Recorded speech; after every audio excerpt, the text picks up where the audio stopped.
Just last week, the father of 7 and grandfather of 2 was shocked to discover there was a strong family link to getting prostate cancer if a relative has had the disease. After becoming involved with the charity Prostate Cancer UK, Christopher, 77, discovered his 3 biological sons are 2.5 times more likely to get prostate cancer. Christopher's father had prostate cancer when he died, which had made the actor also 2.5 times more likely to get it. The actor was also shocked to learn that his non-biological adopted son, who is black, is twice as likely to get prostate cancer because statistics show that 1 in 4 black men are at risk of getting it, compared to 1 in 8 men generally. His grandson, Tyree, 21, is also at higher risk because he is black. I had prostate cancer, but I've been clear for 5 years, revealed Christopher. There were only 1 or 2 people who knew. At the time I discovered that I had prostate cancer, it was not long after my first wife had died, so my children had lost their mum. I felt that to tell them that I had prostate cancer, while I knew that I had it and there was a threat of some sort, I felt that it would be wise not to make things worse for them. The death of their mum was a shock, and my eldest daughter said at the funeral, "Please look after yourself, Dad." I realized then that it was right not to tell them, but I did tell them when I was given the all-clear, said Christopher, who joined BBC's EastEnders last year, as Ted Murray. Christopher was first diagnosed in 2008 and only told his children when he was finally given the all-clear in 2013. I am talking publicly now because it's only literally in the last fortnight, after talking to the charity, that I discovered the heredity problem. It shocked me. I have 4 sons. 3 of them are biologically mine and they are at significant risk, but not as high as my adopted son, who is at an even higher risk. I have now urged them to get tested, and they absolutely will. I will nag them about it. I want to give them the gift of knowledge on Father's Day. Knowledge is power, adds the actor, who played Vet James Herriot in classic 1970s TV drama All Creatures Great and Small, and a medic in daytime soap Doctors. Christopher explains, "I don't want to do newspaper interviews, particularly, but if this will do anything to raise awareness and make people think I'd better go and get a check, then I will do it. There's nothing romantic about my motives, except that I don't want my kids or anyone else to get prostate cancer." Christopher now lives with his second wife, Annie, 67, near Chichester, in West Sussex. They have 1 daughter, Grace, 34. He has 3 biological sons, with his first wife Susan Boys, Simon, 52, Nick, 51, and Robin, 49. He also has a biological daughter, Tabitha, 47, an adopted son, David, 43, and adopted daughter, Kate, 45, who are both black. Kate has 1 son, Tyree, 18, and Simon has son, Jack, 21. Christopher first discovered his symptoms in a bizarre twist of fate. He recalls, "I was up north doing a play, and after the show I was chatting with one of the other actors when he mentioned he had prostate cancer. I asked what the symptoms were and he said, blood in my urine. When I went back to the digs I was staying at, I went for a pee. This was less than an hour after I had left the pub, and I looked in and thought, what's that? I reached in and took out this sort of pellet and squeezed it, and it was blood. I thought, this is bizarre. I didn't panic too much, but I rang my GP the next day and he said, come in and see me. Just bear in mind that this needn't be anything sinister.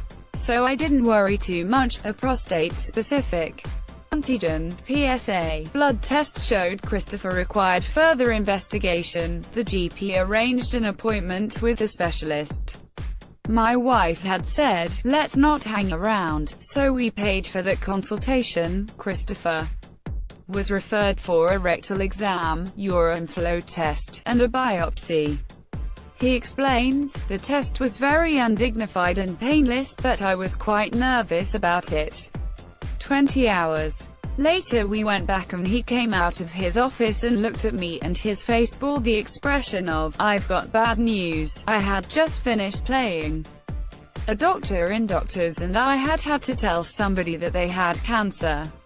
In that moment I thought, he's doing what I did. We sat down and he said, "I'm sorry, Mr. Timothy, but I've got bad news." I thought, "Oh, groans Christopher." He told me that they had found cancerous cells, but not a lot. I thought, OS asterisk asterisk asterisk. Because it's cancer, isn't it? I now understand that Annie's recollections of those first few meetings with the consultant are quite different to mine. She says that on several occasions I just zoned out where the information was being imparted. I suppose I was frightened. I had to keep getting the information from Annie that I had been given face to face by the consultant. A lot of it had gone over my head. My wife is unbelievably supportive. He gave us treatment alternatives, but it was Annie who suggested waiting and seeing, because she had done a lot of online research about it. It's called active surveillance, and I decided I'd quite like to do that. Everything was quite low and it had been found early enough, and at the moment it wasn't life-threatening in any way. Active surveillance involves regular checkups to ensure the PSA levels do not increase enough to require treatment. I had a blood test every 3 months for 3 or 4 years. Towards the end, the PSA began increasing. Eventually the consultant said, "I think it's time you got this cured." He didn't say treated, he said cured, which gave me great hope and great confidence. For several weeks I began having hormone treatment. There were no symptoms of that, except I remember being in the kitchen one day and going, "Whoa, I think I'm having a hot flush."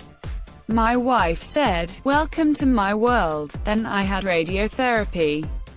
The first couple of days Annie came with me, and then I said, "Look, this is no big deal. It's not painful. It doesn't seem to be debilitating in any way. I'll drive myself." So I did. It was 5 days a week for 8 weeks, and I began to quite enjoy it. Mainly because of the nurses and the people I was with. We'd end up being a group of up to 12 men sitting around in a circle, and very quickly we began talking and sharing. I looked forward to seeing them. We had fascinating conversations about everything, not just about having cancer. It was fascinating to see how everybody deals with it differently. With some men, the reaction to the whole process was that they were angry. Of course, they were really frightened, and I suspect that's probably the bottom line. I don't remember any of them actually telling me they were scared. It was just blatantly obvious. With all respect to my sex, men aren't very good at that. Men don't want to talk about it, or they feel they oughtn't talk about it, or they feel that talking about it isn't manly. They say, "I'm fine, I'm fine." Men are very reluctant to talk about things like that, and that is an error. I don't ever remember feeling hopeless and that life is awful, not ever, and that's down mostly to Annie. About 2 months after the radiotherapy, I was given the all clear. There was a bit of trepidation when I went for that appointment because it was possible that it wasn't all clear. The main thing that had been going through my mind during that whole time was, with any luck, I'm going to get better. When I told my children about everything, they were just very pleased and relieved that I had been given the all clear. One of the reasons I didn't tell people I had cancer was I thought it might affect work. I know how high insurance is for employing actors of my age. It's horrendous. So, it's a miracle that I get employed at all. He adds, "I am aware that it is not impossible that it could come back, but I seriously don't think about that." Prostate cancer is the 3rd biggest cancer killer in the UK. One man dies every 45 minutes. It's the most likely cancer to pass down through generations. Having a father or brother who has had it increases your risk by 2.5 times. Having a grandfather or uncle who has had it increases your risk by 1.5 times. Being a black ethnicity increases a man's risk by double to 1 in 4. Christopher adds, to men who have concerns, I'd say, don't be embarrassed. Go and be checked. And people who have hereditary connections should not think twice about it. There's nothing to be ashamed of, and it doesn't hurt. I don't know whether having cancer has changed my attitude to life. I can't even say that now I live every day to the fullest. I think I always have, really. At the end of the day, I always want to feel I've achieved something. Now, I feel fine, really fine. I'm pretty happy, too. And I'm very fortunate. What to look out for: some men with prostate cancer will experience various urinary symptoms. For example, needing to urinate more frequently, often during the night, having to rush to the toilet, difficulty in starting to urinate. Early stage prostate cancer often doesn't have any symptoms, and so awareness of risk is key. Anyone with concerns should visit www.prostatecanceruk.org or speak to Prostate Cancer UK's specialist nurses in confidence on free phone 0800 074 8383, Monday to Friday 9 AM to 6 PM, until 8 PM on Wednesdays.